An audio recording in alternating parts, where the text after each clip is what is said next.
कभी सोचा है कि कुछ सुबहें मतलब ऐसी क्यों होती हैं जब आप उठते हैं और लगता है कि बस दुनिया जीती जा सकती है। हाँ। हवा में एक ताजगी होती है, शरीर में एक अजीब सी फुर्ती और दिमाग एकदम साफ। बिल्कुल। लेकिन फिर सवाल उठता है कि हर सुबह ऐसी क्यों नहीं होती? वो कमाल की एनर्जी रोजाना कहाँ चली जाती है? सही सवाल है। आज की हमारी जो बातचीत है ना, वो इसी सवाल के जवाबों के इर्द गिर्द घूमेगी कि लंबा और सेहतमंद जीवन जीने के असली रहस्य क्या हैं। और ये सिर्फ किस्मत का खेल नहीं है। नहीं, बिल्कुल नहीं। ये कोई अच्छी किस्मत या बढ़िया जीन्स का खेल नहीं है। इसके पीछे एक पूरा विज्ञान है। एग्जैक्टली। और हमारा मिशन है इसमें से उन आदतों को निकालना जो सिर्फ हमारी उम्र के साल नहीं बढ़ाती, बल्कि हमारे सालों में जिंदगी भर देती हैं। बिल्कुल, हाँ। और ये दृष्टिकोण ना स्वास्थ्य को देखने का पूरा तरीका ही बदल देता है। कैसे? अब तक हम स्वास्थ्य को कैसे देखते थे कि कोई बीमारी नहीं है तो हम स्वस्थ हैं। हाँ, सही बात है। लेकिन ये स्रोत कहता है कि स्वास्थ्य असल में ऊर्जा और जीवंता का होना है। अच्छा। बात किसी एक जादुई गोली की नहीं है, बल्कि छोटी छोटी आदतों को मिलाकर एक ऐसा सिस्टम बनाने की है जहां शरीर, मन और आत्मा एक साथ एक ही धुन पर काम करें। तो चलिए इसी सिस्टम की नींव से शुरू करते हैं। हाँ। जहाँ से मुझे लगता है सारी कहानी शुरू होती है। हमारा पाचन तंत्र, हमारा गट। शरीर का केंद्र। स्रोत तो इसे शरीर का असली दिमाग कहता है। ये सिर्फ खाना पचाने वाली मशीन नहीं है, बल्कि हमारे मूड, हमारी सोच, बीमारियों से लड़ने की ताकत, सब कुछ यहीं से कंट्रोल होता है। और इसे सही रखने के लिए एक बहुत ही आसान आदत बताई गई है। सुबह उठते ही एक गिलास गुनगुने पानी में नींबू का रस मिलाकर पीना। सुनने में बहुत मामूली लगता है ना? सुनने में मामूली है, लेकिन इसके पीछे का विज्ञान बहुत गहरा है। अच्छा। स्रोत इसे बुसा मस्तिष्क इसलिए कहता है क्योंकि हमारे गट में करोड़ों न्यूरॉन्स होते हैं, ठीक वैसे ही जैसे हमारे दिमाग में। अरे वाह। और ये सीधे हमारे मस्तिष्क से बात करते हैं। आपको पता है 90% से ज्यादा सेरोटोनिन, जो हैप्पी हार्मोन है। हाँ, वो हैप्पी हार्मोन, वो हमारे दिमाग में नहीं बल्कि हमारे गट में बनता है। क्या बात है। तो जब गट परेशान होता है तो मन का परेशान होना तो तय है। वो नींबू पानी वाली आदत एक तरह से सुबह सुबह शरीर के इंजन को स्टार्ट करने जैसा है। हाँ। और रात भर की जो गंदगी अंदर जमा हो गई है ना, हाँ, उसे बाहर निकालने जैसा है। ये हाँ। पाचन तंत्र को जगाता है और उसे दिन के लिए तैयार करता है। ठीक है, तो शरीर की अंदरूनी सफाई की बात तो समझ आ गई, लेकिन आजकल का सबसे बड़ा जहर तो शायद हमारे दिमाग में है। तनाव, नेगेटिव भावनाएं। तो इस मानसिक कचरे को साफ करने के बारे में क्या कहा गया है? इस पर बहुत जोर दिया गया है। जैसे खराब खाना शरीर को बीमार करता है, वैसे ही नेगेटिव भावनाएं मन को बीमार करती हैं।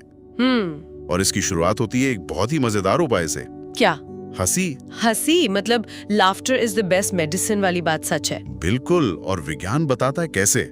जब हम खुलकर हंसते हैं तो शरीर में टी सेल्स और नेचुरल किलर सेल्स की एक्टिविटी बढ़ जाती है। ये क्या होते हैं? आप इन्हें अपनी इम्यून सिस्टम की स्पेशल फोर्सेस समझ सकती हैं। अच्छा। जो सीधे वायरस या कैंसर जैसी संक्रमित कोशिकाओं पर हमला करती हैं। वाह। तो ये सिर्फ अच्छा महसूस करने वाली बात नहीं है, ये शरीर की रक्षा प्रणाली को सीधे तौर पर अपग्रेड करने जैसा है। ये तो कमाल है। मतलब हंसी हमारी अंदरूनी आर्मी को ट्रेनिंग देती है। बिल्कुल। लेकिन इसका उल्टा भी तो सच होगा। मतलब? गुस्सा, चिंता, ये सब क्या करते हैं? ये शरीर में केमिकल तूफान लाते हैं। केमिकल तूफान? हाँ। जब हम लगातार गुस्सा या चिंता करते हैं तो हमारा शरीर कॉर्टिसोल नाम का एक स्ट्रेस हार्मोन छोड़ता है। ये लड़ो या भागो वाली स्थिति के लिए बना है। लेकिन जब ये लगातार बना रहता है तो ये धीरे धीरे हमारे इम्यून सिस्टम को दीमक की तरह खाने लगता है। हमारे अंगों पर दबाव डालता है और शरीर में अंदरूनी सूजन को बढ़ाता है। तो इसका समाधान क्या है? क्या हमें मतलब साधु बन जाना होगा? नहीं, समाधान बहुत प्रैक्टिकल है। क्या है? दिन में सिर्फ 10 मिनट शांति से बैठो। इसे ध्यान कहो या कुछ और, फर्क नहीं पड़ता। इसका मकसद सिर्फ दिमाग को शांत करना नहीं, बल्कि अपने अंदर की आवाज को सुनना है। अपने अंदर की आवाज को सुनना? हाँ। हम अपनी भावनाओं से लड़ते हैं, उन्हें दबाते हैं, इसीलिए वो हमें कंट्रोल करती हैं। जब हम उन्हें बस देखते हैं, समझते हैं, तो उनका जोर कम हो जाता है। अच्छा। ये ठीक वैसा ही है जैसे किसी तूफान को दूर से देखना, बजाय उसके बीच में फंसने के। ये बात समझ में आती है। शरीर और मन की सफाई के बाद आते हैं उन चीजों पर जो हमारी रोज की जिंदगी की नींव है। जीवन शैली। और इसमें नींद को सबसे ऊपर रखा गया है। एक जगह लिखा है, नींद को एक जरूरी दवा की तरह समझो, कोई विकल्प नहीं। और ये बात 100% सही है। सच में? हाँ, क्योंकि अगर नींद पूरी नहीं हो रही तो आपका सबसे अच्छा खाना और सबसे अच्छी एक्सरसाइज भी बेकार हो सकती है। अरे रात में जब हम सोते हैं तभी हमारा शरीर रिपेयर मोड में जाता है, खास तौर पर हमारा दिमाग। अच्छा। एक तरह की सफाई व्यवस्था होती है जो दिन भर के जमा हुए मानसिक कचरे को साफ करती है।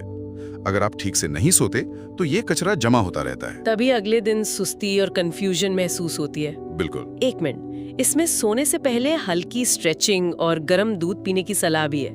मैंने तो सुना है कि कई लोगों को डेयरी से दिक्कत होती है। ये बहुत अच्छा सवाल है। हाँ। देखिए, स्रोत का नजरिया सामान्य सलाह देने का है। गर्म दूध में ट्रिप्टोफैन होता है जो नींद लाने में मदद करता है, लेकिन जाहिर है अगर किसी को लैक्टोज से एलर्जी है तो ये सलाह उनके लिए नहीं है। वो हर्बल चाय जैसा कोई और विकल्प चुन सकते हैं। अच्छा। मुख्य विचार ये है कि सोने से पहले एक शांत करने वाला रूटीन बनाया जाए, और सबसे जरूरी सलाह जो दी गई है वो है सोने से कम 1 घंटा पहले हर तरह की स्क्रीन बंद कर देना। फोन, टीवी, सब। उनसे निकलने वाली नीली रोशनी हमारे दिमाग को धोखा देती है कि अभी भी दिन है, और वो मेलाटोनिन नाम के नींद वाले हार्मोन को बनने से रोक देती है। समझ गई। अब आते हैं सबसे पसंदीदा विषय पर, खाना। कहा गया है कि कम खाओ से ज्यादा जरूरी है समझदारी से खाओ, और इसका एक मजेदार नियम है, अपनी थाली में इंद्रधनुष बनाओ। हाँ, क्योंकि हर रंग एक अलग तरह के पोषक तत्व यानी एंटीऑक्सीडेंट का सिग्नल है। जैसे लाल रंग लाइकोपीन का, नारंगी रंग बीटा कैरोटीन का। ये एंटीऑक्सीडेंट्स हमारे शरीर में फ्री रेडिकल्स नाम के छोटे छोटे दुश्मनों से लड़ते हैं, जो हमारी कोशिकाओं को बूढ़ा बनाते हैं। एग्जैक्टली। तो जितनी रंगीन आपकी थाली उतनी मजबूत आपकी सेना। और इसमें एक बात मुझे बहुत दिलचस्प लगी, अखरोट, बादाम और जैतून के तेल के बारे में। हाँ, अच्छे फैट्स। कहा गया है कि ये दिल की उम्र बढ़ा सकते हैं। बिल्कुल।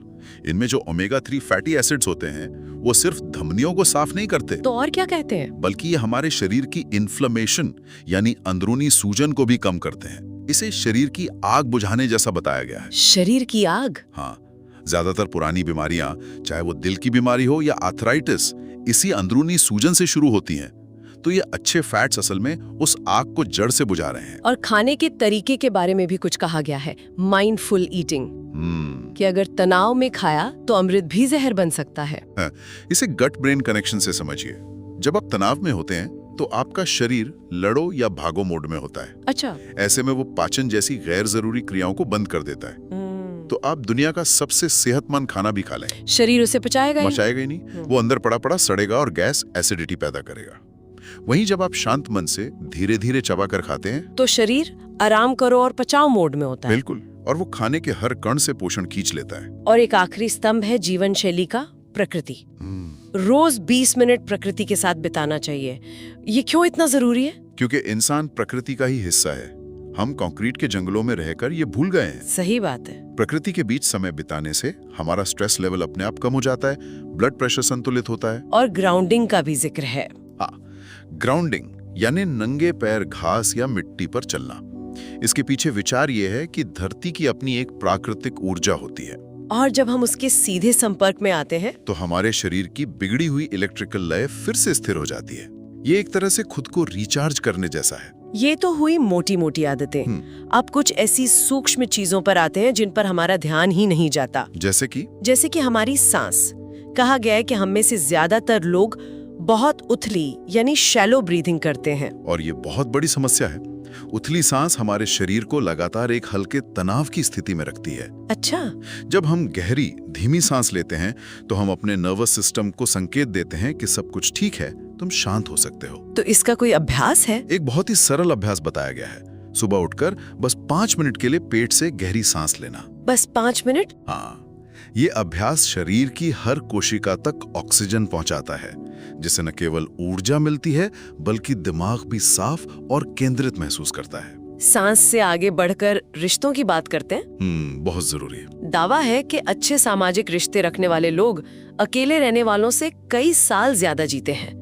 ये सिर्फ भावनात्मक बात है या इसका भी कोई विज्ञान है? नहीं, इसका गहरा विज्ञान है। बताइए। जब हमारे पास ऐसे लोग होते हैं जिनसे हम अपनी भावनाएं बांट सकते हैं तो हमारा भावनात्मक बोझ हल्का हो जाता है। अकेलापन शरीर में कोर्टिसोल के स्तर को बढ़ाता है, ठीक वैसे ही जैसे कोई पुराना तनाव। तो अच्छे रिश्ते एक बफर की तरह है। बिल्कुल, एक बफर का काम करते हैं जो जिंदगी के झटकों को झेलने में हमारी मदद करते हैं। ये हमारी आत्मा के लिए पोषण जैसा है। और इसी से जुड़ी एक और आदत है आभार, ग्रैटिट्यूड। हाँ, रोज उन चीजों के लिए शुक्रगुजार होना जो हमारे पास है। ये कैसे मदद करता है? ये हमारे दिमाग के फोकस को बदल देता है। फोकस को? हमारा दिमाग स्वाभाविक रूप से नेगेटिविटी पर ज्यादा ध्यान देता है। ये हमें खतरों से बचाने के लिए बना है। हाँ, ये तो है। जब हम जानबूझकर उन चीजों पर ध्यान केंद्रित करते हैं जिनके लिए हम आभारी हैं, तो हम अपने दिमाग को रीवायर कर रहे होते हैं। हम उसे जीवन की अच्छी चीजों को देखना सिखाते हैं, जिससे अपने आप तनाव कम होता है और खुशी का एहसास बढ़ता है। अब आते हैं कुछ ऐसे रहस्यों पर जिन्हें उन्नत कहा गया है। इसमें सबसे पहले है अनुशासन और जीवन में एक उद्देश्य का होना। ये लंबी उम्र से कैसे जुड़े हैं? ये दोनों एक दूसरे से जुड़े हैं। अनुशासन यानी एक नियमित दिनचर्या हमारे शरीर की जैविक घड़ी को सेट रखती है। Biological clock. हाँ, जब शरीर को पता होता है कि कब सोना है, कब उठना है, कब खाना है, तो वो अपनी ऊर्जा का बेहतरीन इस्तेमाल कर पाता है। लेकिन अनुशासन आएगा कहाँ से? वो आता है उद्देश्य से। उद्देश्य से? जिन लोगों के पास सुबह उठने की कोई बड़ी वजह होती है, कोई मकसद होता है, उनका शरीर उस मकसद को पूरा करने के लिए ऊर्जा पैदा करता है। ये कोई फलसफा तो नहीं है? नहीं, ये एक जैविक हकीकत है। जब मन प्रेरणा से भरा होता है तो शरीर भी उसका साथ देता है। और एक बहुत ही शक्तिशाली विचार जिसका जिक्र है वो है क्षमा, मतलब माफ कर देना। कहा गया है कि किसी के लिए मन में गुस्सा या नफरत पालना धीमे जहर की तरह है। ये तो बहुत शक्तिशाली विचार है। मतलब हम किसी और के लिए जो गुस्सा मन में रखते हैं, उसका नुकसान असल में हम खुद को पहुंचा रहे हैं। बिल्कुल, ये तो ऐसा हुआ जैसे जहर हम पिएं और उम्मीद करें कि सामने वाला मरेगा। सही बात है, और इसका वैज्ञानिक आधार भी है। अच्छा? हाँ, शोध बताते हैं कि जो लोग माफ करने की आदत डाल लेते हैं, उनका ब्लड प्रेशर कम रहता है, दिल की सेहत बेहतर होती है, और इम्यून सिस्टम मजबूत होता है। हाँ, जब हम किसी को माफ करते हैं तो हम असल में अपने शरीर और मन को उस भारी बोझ से आजाद कर रहे होते हैं जो हमें लगातार तनाव की स्थिति में रखता है। और अंत में हमेशा कुछ नया सीखने रहने की आदत। हाँ, क्योंकि दिमाग एक मसल की तरह है, इस्तेमाल नहीं करोगे तो कमजोर हो जाएगा। बिल्कुल। जब हम कुछ नया सीखते हैं, चाहे वो कोई नई भाषा हो, कोई म्यूजिक इंस्ट्रूमेंट हो, हम अपने दिमाग में नए न्यूरल पाथवे बना रहे होते हैं। इससे दिमाग लचीला और जवान बना रहता है और अल्जाइमर जैसी बीमारियों के खतरे को कम करता है। सीखना बंद करना एक तरह से दिमाग को रिटायर कर देना है। तो आज की इस पूरी बातचीत का सार निकालें तो यही लगता है कि लंबा और स्वस्थ जीवन किसी एक रहस्य की तिजोरी में बंद नहीं है। नहीं, ये तो शरीर, मन, भावनाओं और आत्मा के बीच एक सुंदर संतुलन बनाने की कला है। सुबह के नींबू पानी से लेकर खुलकर हंसने, गहरी सांस लेने, माफ कर देने और जिंदगी में एक मकसद रखने तक, ये छोटी छोटी रोज की आदतों का एक उत्सव है। बिल्कुल सही कहा। इसमें एक बहुत ही दमदार लाइन है, असली अमीरी पैसों से नहीं बल्कि ऊर्जा से मापी जाती है। वाह! अगर आपके पास दिन भर काम करने और अपने सपनों को पूरा करने की ऊर्जा है तो आप दुनिया के सबसे अमीर इंसान हैं। बिल्कुल। और श्रोता के लिए एक अंतिम विचार छोड़ते हैं। हाँ, जरूर। इसमें एक बहुत ही हैरान करने वाला तथ्य बताया गया है कि हमारा शरीर हर 7 साल में अपनी ज्यादातर कोशिकाओं को पूरी तरह बदल देता है। हर 7 साल में? हाँ, यानी शारीरिक तौर पर आज आप वो नहीं हैं जो 7 साल पहले थे। आप एक नए शरीर में हैं। अच्छा। लेकिन हमारा मन, हमारी आदतें, हमारी सोच, वो दशकों तक वही पुरानी रहती हैं। सोचने वाली बात है। तो सोचने वाली बात यह है, अगर शरीर हर 7 साल में खुद को नया बना सकता है, तो क्या हम अपने मन को भी उसी तरह नया बनाना सीख सकते हैं, पुरानी नकारात्मक सोच और आदतों को छोड़कर? ये सवाल शायद आत्मचिंतन के लिए एक बेहतरीन शुरुआत हो सकता है।